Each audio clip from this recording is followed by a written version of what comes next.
Então a gente vai iniciar agora Marcos capítulo de número 9. Vamos juntos. Jesus dizia ainda: em verdade, eu vos afirmo que dos que aqui se encontram, alguns há que de maneira nenhuma passarão pela morte, até que vejam ter chegado com poder o reino de Deus. E o reino de Deus, ele de verdade se manifesta em Jesus. Você sabe que os discípulos estavam caminhando com o Senhor. Nós estamos vendo um contexto onde a gente viu Pedro declarando que Jesus é o Cristo. E depois nós vemos o próprio Pedro sendo repreendido, exortado pelo Senhor Jesus e dizendo que existia a necessidade dele não cogitar das coisas dos homens, mas entender as coisas de Deus. E agora a gente entra aqui no capítulo 9 e você vê o Senhor Jesus falando que, dando essa afirmação, há alguns aqui que de maneira nenhuma passarão pela morte, até verem ter chegado com poder o reino de Deus. O reino de Deus, ele se estabelece de maneira completa quando o Senhor declara: está consumado. A declaração de Jesus em entregar sua vida no Calvário e destruir o império das trevas, destruir o domínio de Satanás sobre a raça humana, sobre Adão e os filhos de Adão. Quando Jesus ali entrega a sua vida, ali é consumada a obra que estabeleceria para todo sempre um reino que nasceria no coração de todo aquele que nele crê. Por isso, quem crê em Jesus e naquilo que Jesus Cristo fez, aquele que se arrepende dos seus pecados e abre sua alma, seu espírito para Jesus Cristo, esse se torna filho do reino. E esse reino não é algo que acontece através de uma placa de igreja. Você não encontra o reino de Deus em estruturas sistemáticas. Você não vai encontrar o reino de Deus em cursos de teologia. Você não vai encontrar o reino de Deus em ideologias e pensamentos e estruturas sistemáticas de pensamento aonde tentam explicar Deus. Não. O reino de Deus é algo que acontece dentro do ser humano, quando no nosso coração, no nosso ser interior, quando dentro de nós declaramos: Jesus, a partir de hoje, se torna o Senhor da minha vida. E como Ele é rei de um reino, Ele quer governar o meu e o seu coração.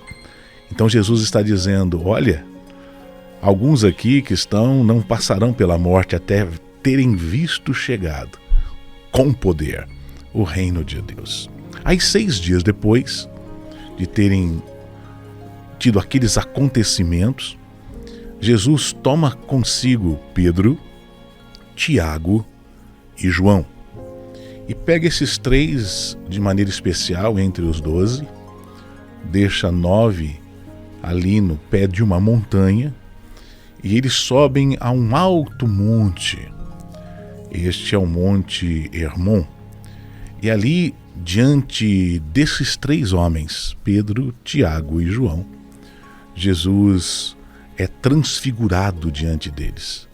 A figura humana, de repente, é visitada por um desdobramento de glória e eles olham e eles contemplam Jesus de uma forma como eles nunca tinham visto.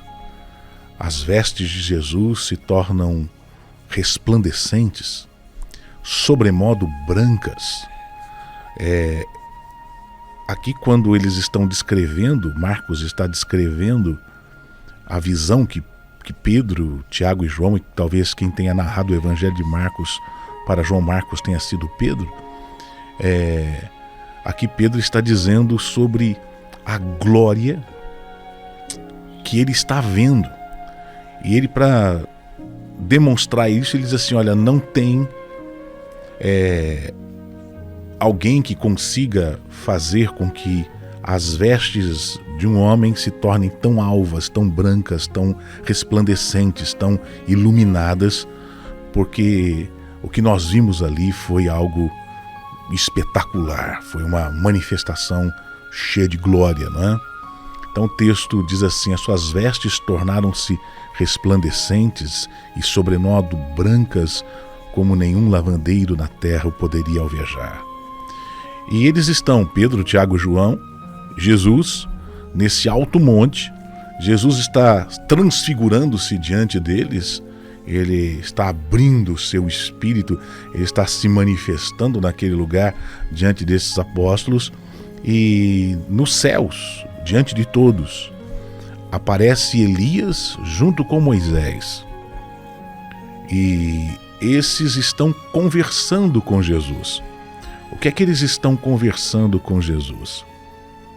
Eles estão conversando com Jesus a respeito da crucificação. Você vai ver isso em outro evangelho. Eles estão falando com Jesus a respeito da obra do Calvário, daquilo que seria feito, de como o Cordeiro que foi um dia imolado antes da fundação do universo, ele completaria sua obra completa, que já era completa, ou ele se manifestaria ali na cruz do Calvário.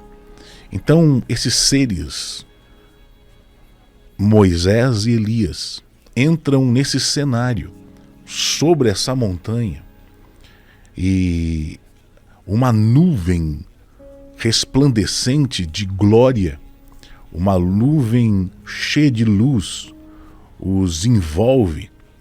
É um cenário onde Pedro, Tiago e João estão aterrados diante dessa glória, estão em terra, estão vendo uma manifestação que é além daquilo que é natural.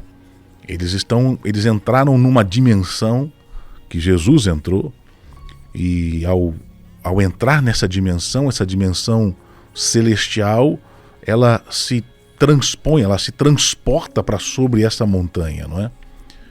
E uma nuvem de luz e de glória está ali os envolvendo.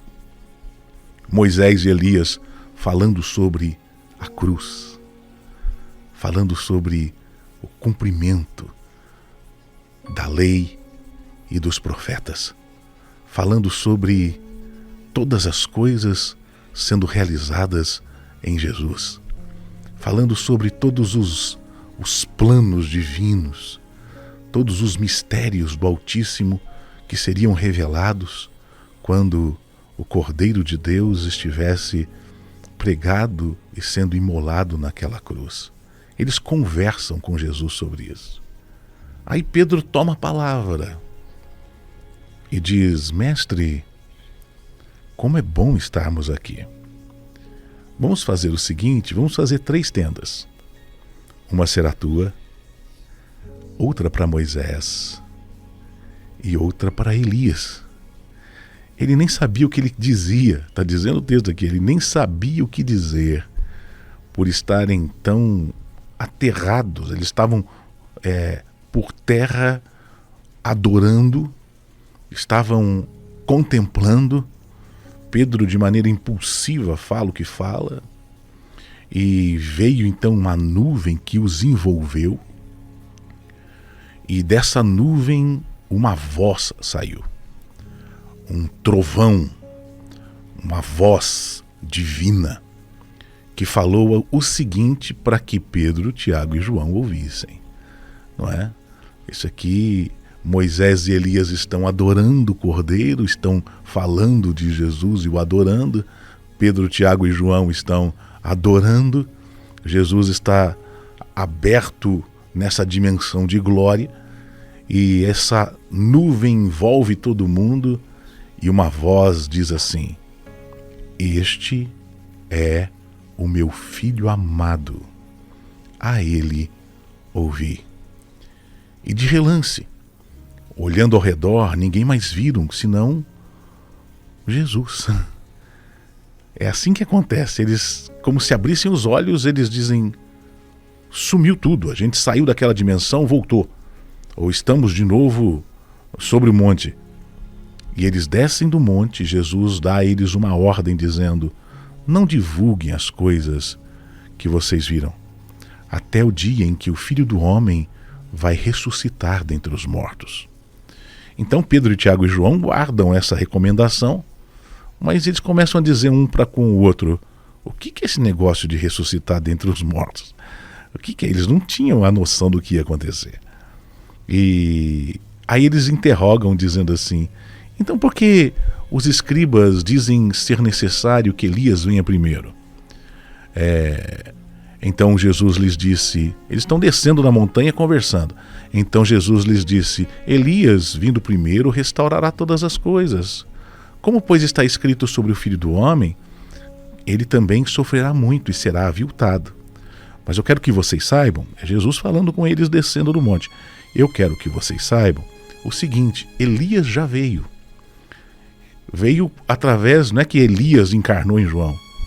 O Espírito de Deus que estava sobre João Batista era aquela unção profética que a profecia estava dizendo: olha, Elias, é necessário que ele venha primeiro e traga a restauração sobre todas as coisas. E Jesus está dizendo: Elias já veio. E fizeram com ele tudo o que quiseram, como a seu respeito está escrito. Eles estão falando da atitude dos escribas, os escribas falavam disso, e Jesus está dizendo: olha, o Espírito do Senhor veio sobre João, e João foi erguido como um Elias nessa geração. Agora os escribas, os sacerdotes, os religiosos, fizeram com ele tudo o que quiseram. E não pensem vocês que a manifestação agora do Filho do Homem não será diferente. Vai ser como está escrito: o Filho do Homem vai sofrer muito, e ele vai ser rejeitado, vai ser colocado como desprezado, ele vai ser ferido, aviltado, machucado, sobre ele virá toda a aflição. Vai acontecer. Então, eu, porém, vos digo que Elias já veio e fizeram com ele tudo o que quiseram, como a seu respeito está escrito. E daí os discípulos se aproximam e a gente entra nessa parte do capítulo 14 amanhã. Mas olha que interessante que eu posso aplicar para a minha vida e para a sua vida hoje nesse texto aqui. Eles estão subindo. Jesus pega Pedro, Tiago e João e leva eles a um monte muito alto. Este monte, essa montanha, ela ficava num lugar interessantíssimo, porque a gente precisa entender um pouco da geografia. Essa é uma montanha localizada hoje perto do Líbano, ali na Síria. Ela tem cerca de 2.800 metros de altura. É um lugar alto, um pico alto. Quase sempre está coberto por gelo ou neve. Então, nessa época que Jesus subiu, talvez fosse uma época de temperatura mais amena, não é? E essa montanha, esse Monte Hermon, ele ficava também, ele tinha aos pés dele uma cidade chamada Cesareia de Filipe. Essa cidade foi construída por Herodes. Herodes construiu essa cidade, Herodes Filipai era o nome do rei. Ele construiu essa cidade ali no pé do monte com o propósito de fazer honras ao imperador, não é? Ele queria, de alguma forma, trazer honra a César. Então, por isso que é chamado de Cesareia de Filipai, Herodes de Filipe, então foi dada este nome. Agora, essa região, a gente precisa entender isso para você entender uma conotação que Deus quer ministrar ao teu coração e ao meu aqui. Essa região era uma região que tinha muitos nichos pagãos. Ali antes mesmo dos hebreus entrarem naquela região e possuírem aquela terra e chegarem ali muito antigamente, ali existia adoração de deuses, adoração através dos cananeus de muitos ídolos, deuses, pagãos eram adorados naquela região. Quando Herodes cria essa Cesareia de Filipe, ali também existiam muitos altares erguidos para esses deuses, né? Era uma construção, ele construiu essa cidade, era uma cidade grande, aos pés ali dessa montanha, e ela tinha sido construída para que o Império Romano, ali dentro daquela cidade, templos pagãos e a adoração e a cultura romana estivesse constantemente sendo aplicada, não é? Agora, olha que interessante essa manifestação de Jesus de transfigurar-se. Ele se transfigura diante de todos e Pedro, Tiago e João ouvem uma voz do céu. Eles veem Moisés e Elias e essa voz diz assim para eles: "Este é meu filho amado, a ele ouvi." Deus estava dizendo para os representantes da igreja que estaria se estabelecendo ali. Por que a igreja? Porque foi nessa região também que Jesus disse: "Olha, Pedro, sobre esta pedra eu edificarei a minha igreja, e as portas do inferno não prevalecerão contra ela." Foi nessa região que Pedro teve aquela visão dizendo: "Tu és o Cristo, o Filho do Deus vivo." E Jesus disse: "Você é um homem bem-aventurado." Não foi teologia humana, não foi conhecimento humano que te revelou isso. Foi o meu Pai. E eu quero dizer para você, Pedro, que sobre essa rocha que sou eu vou edificar a minha igreja, e as portas do inferno não prevalecerão sobre ela. Então, neste lugar de paganismo, lugar de adoração de deuses estranhos, lugar onde foi constituída ministrações de adoração a coisas e a tantas histórias. Eu estava lendo sobre isso. Existe uma história que é contada, é uma lenda, mas também é tido por alguns pesquisadores, alguns escribas, alguns teólogos, como sendo talvez algo que tenha acontecido quando você entra no capítulo de Gênesis capítulo 6, antes do dilúvio. Você vê lá que existe um acontecimento em regiões celestiais. Filhos de Deus, o texto fala isso. Fala que que existiam como se fossem anjos. Esses anjos, eles saem da sua posição angelical e eles entram na dimensão da terra e eles têm relação com mulheres. E nesse relacionamento de anjos e seres humanos nasce um híbrido, que são tidos como filhos de Deus, que se tornam gigantes, poderosos. Isso é uma linha de pensamento que existe. E eles dizem que esse acontecimento aconteceu nessa região aqui. Então essa região ela tem toda essa cultura de um mesclado de pensamentos, de adorações, de deuses e de paganismo e de uma história assim carregada. Agora você vê Jesus, ele entra na região, pergunta o que é que os homens dizem a respeito de mim. Pedro declara: "Tu és o Cristo." Jesus diz: "Sobre mim eu vou edificar uma igreja aonde principados, potestades, demônios, culturas não prevalecerão sobre ela. As portas do inferno não prevalecerão sobre ela." E ele vai sobre a montanha, se transfigura diante dos discípulos, e os discípulos ouvem essa voz: "Ouçam a ele."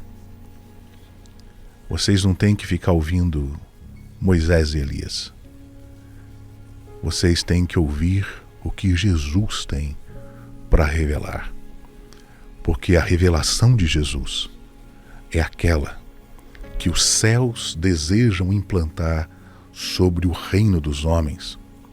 A Ele deem ouvidos.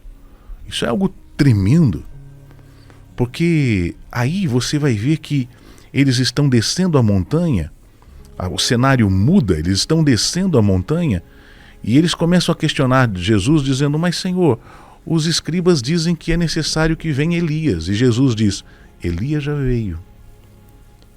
E eles fizeram com Elias o que bem entenderam, porque eles não deram atenção para João. E está escrito que de maneira semelhante eles também não vão dar atenção ao Filho do Homem, porque o Filho do Homem vai ser rejeitado por essa geração, vai ser colocado em rejeição.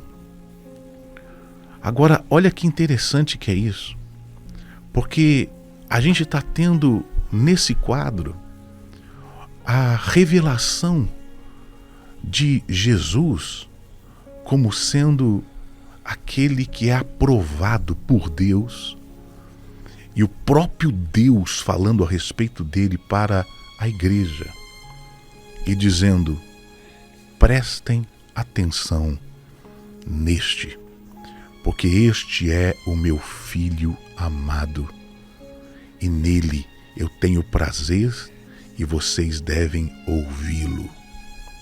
Eu não sei se você tem ouvido a voz das culturas, eu não sei se você tem ouvido a voz da história, ouvido a voz da religião, se você tem escutado a voz dos deuses, se você tem entrado em dimensões espirituais tentando ter conexões com anjos e com seres celestiais.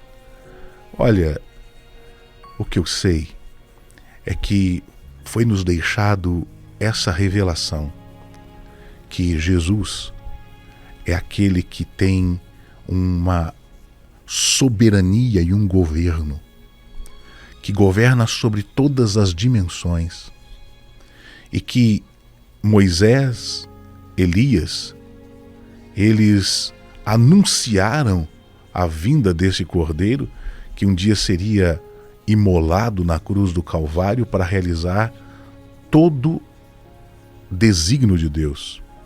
E o plano e desígnio de Deus é destruir as obras de Satanás. Satanás tem operado sobre a raça humana desde o princípio, quando o homem entregou a sua vida e o seu coração para que o império das trevas atuasse na raça humana. Mas o Filho de Deus, Jesus, se manifestou para destruir as obras de Satanás. Hoje de manhã, diante desse quadro tão lindo, a gente vai amanhã entrar num aspecto muito interessante, que você vai ver Jesus chegando no pé da montanha, e eu vou falar disso amanhã, e existe ali um demônio possuindo um garoto, e a gente vê esse quadro tão especial de Deus se revelando à sua igreja e dizendo para mim e você, porque isso aqui é uma revelação de Deus para a sua igreja, para mim e para você.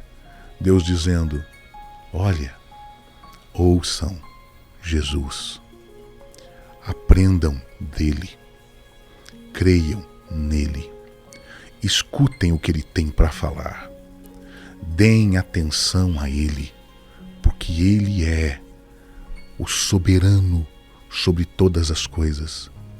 Moisés, Elias se prostram diante dele. Todas as culturas e todos os demônios, ele, com a força do seu reino, os submete debaixo da sua presença. Deem ouvidos a ele.